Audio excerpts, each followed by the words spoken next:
Hello friends, welcome in my channel learn well basic. मित्रांनो, आज आपण पॅट परीक्षा 2025-26 अंतर्गत इयत्ता 7वीचा दिनांक 6 ऑगस्ट 2025 रोजी घेण्यात आलेला मराठी विषयाचा पायाभूत चाचणी 2025-26चा पेपर उत्तरासह पाहणार आहोत.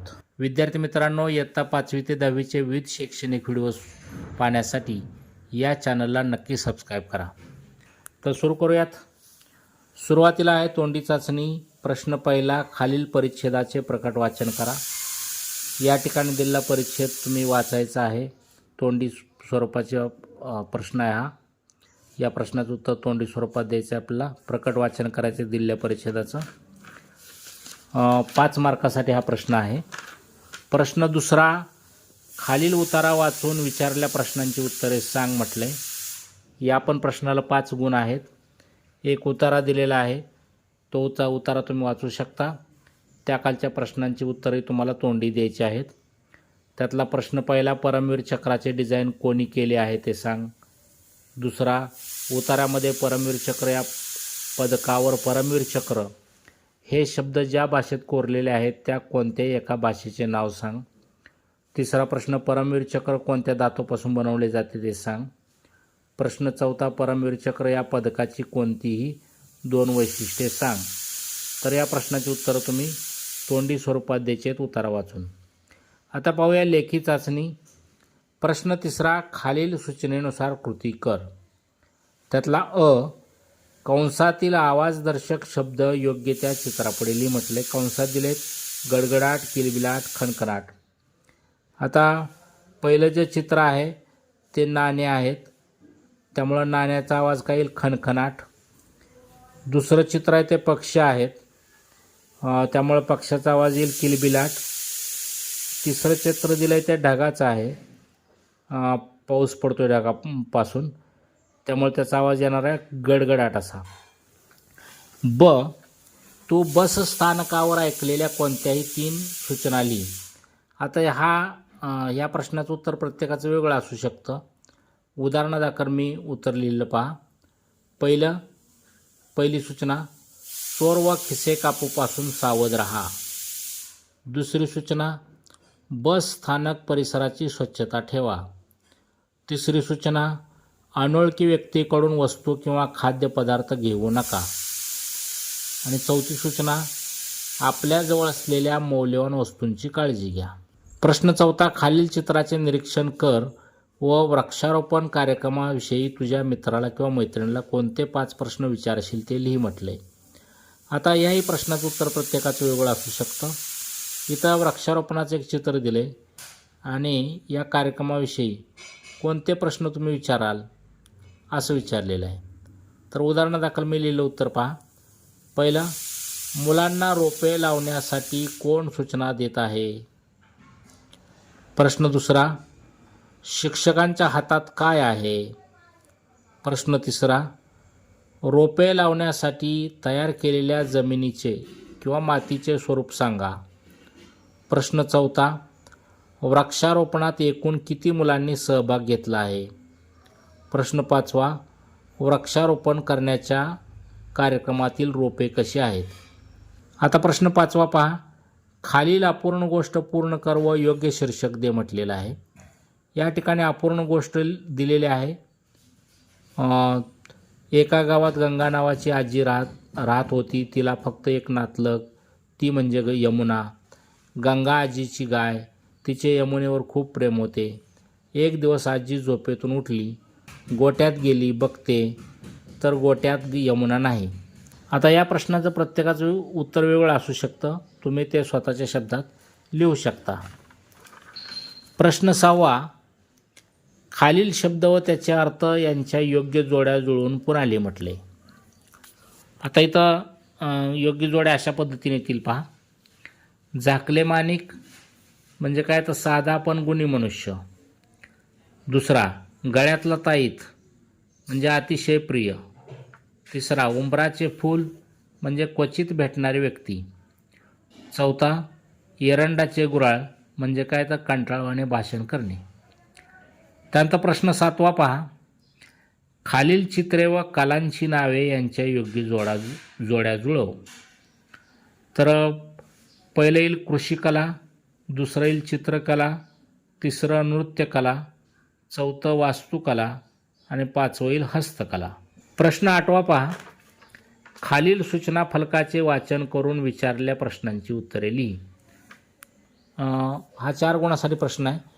सूचना फलक अशा पद्धतीने दिला आहे. दिनांक 20 एप्रिल 2025 किलबिल संस्थेमार्फत पुणे येथे खेळांचे उन्हाळी शिबिर आयोजित केले आहे. याबाबतची संपूर्ण माहिती 19 एप्रिलच्या सर्वकाळ वृत्तपत्रात आलेली आहे. या शिबिरात भाग घेण्याकरिता अधिक विस्तृत माहिती www.kilbil.com या संकेतस्थळावर उपलब्ध आहे. इच्छुक मुलांनी आपली नाव नोंदणी 30 एप्रिल 2025 पर्यंत करावी. आता त्याच्यावर दिलेले प्रश्न पहा. उन्हाळी शिबिराचे आयोजन करणाऱ्या संस्थेचे नाव लिही. तर आपल्याला उत्तर लिहिता येईल. उन्हाळी शिबिराचे आयोजन करणाऱ्या संस्थेचे नाव किलबिल संस्था. उन्हाळी शिबिराची माहिती कोणत्या संकेतस्थळावर मिळणार आहे ते लिही. उत्तर येईल.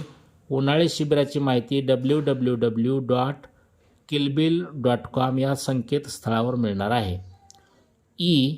सूचना फलकावरील उल्लेख केलेल्या वर्तमानपत्राचे नाव लिही. तर वर्तमानपत्राचं नाव आहे सर्वकाळ. सूचना फलकावरील सूचनेतून कोणता ऋतू सूचित होतो ते लिही. तर इथं सुरुवातीलाच म्हटलं आहे उन्हाळी शिबिर, त्यामुळे उन्हाळा ऋतू. प्रश्न 9वा. खालील सूचनेप्रमाणे कृती कर. खालील वाक्यात कोणत्याही 2 योग्य विरामचिन्हांचा वापर कर व वाक्य पुन्हा लिही म्हटले. तर बाबा चला जेवून घ्या म्हणू म्हणाला. तर हे वाक्य कसं लिहिता येईल विरामचिन्ह वापरून? दुहेऱ्या उतरणचिन्हात बाबा चला जेवून घ्या स्वल्पविराम, दुहेऱ्या उतरणचिन्ह पूर्ण, म्हणू म्हणाला पूर्णविराम. प्रश्न 10वा. खालील सूचनेनुसार कृती कर. त्यातला गोलात दिलेल्या वाक्प्रचारांचा वाक्यात उपयोग करून प्रत्येकी एक वाक्य तयार कर व लिही म्हटले. गोलात वाक्प्रचार दिलेले आहेत. कान टावकारणे, कंठ दाटून येणे, आळस झटकणे. तर या प्रश्नाचं उत्तर प्रत्येकाचं वेगळं असू शकतं. नमुन्यादाखल मी लिहिलं उत्तर पहा. कान टावकारण्याचं. आपल्याबद्दल 4 चौघात चाललेली चर्चा तो कान टावकारून ऐकत होता. आता कंठ दाटून येण्याचं पहा. आपली लाडकी मुलगी सासरला निघाल्याने माता पित्यांचा कंठ दाटून आला. तिसरा आळस झटकण्याचा पहा. परीक्षा जवळ आल्याने तो आळस झटकून अभ्यासाला लागला. अपूर्ण म्हण पूर्ण कर. हातच्या काकणाला. तर हातच्या काकणाला आरसा कशाला. काकेत कळसा, गावाला वळसा. अशा पद्धतीनं म्हणी पूर्ण करता येतील. प्रश्न 11वा. खालील उतारा वाच व विचारलेल्या प्रश्नांची उत्तरे लिही.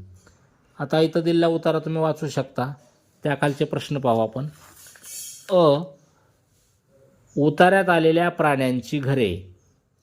तर प्राण्यांची घरं उतार्यात कोणते आलेत? बिळे, वारुळ, गुहा वगैरे. कोणते 2 लिहा. जंगलाचे नाव कमळबन असे का पडले ते लिही म्हटले. तर उत्तर लिहिता येईल. जंगलातील सरोवर नेहमी कमळाने फुललेले असायचे म्हणून या जंगलाचे नाव कमळबन असे पडले.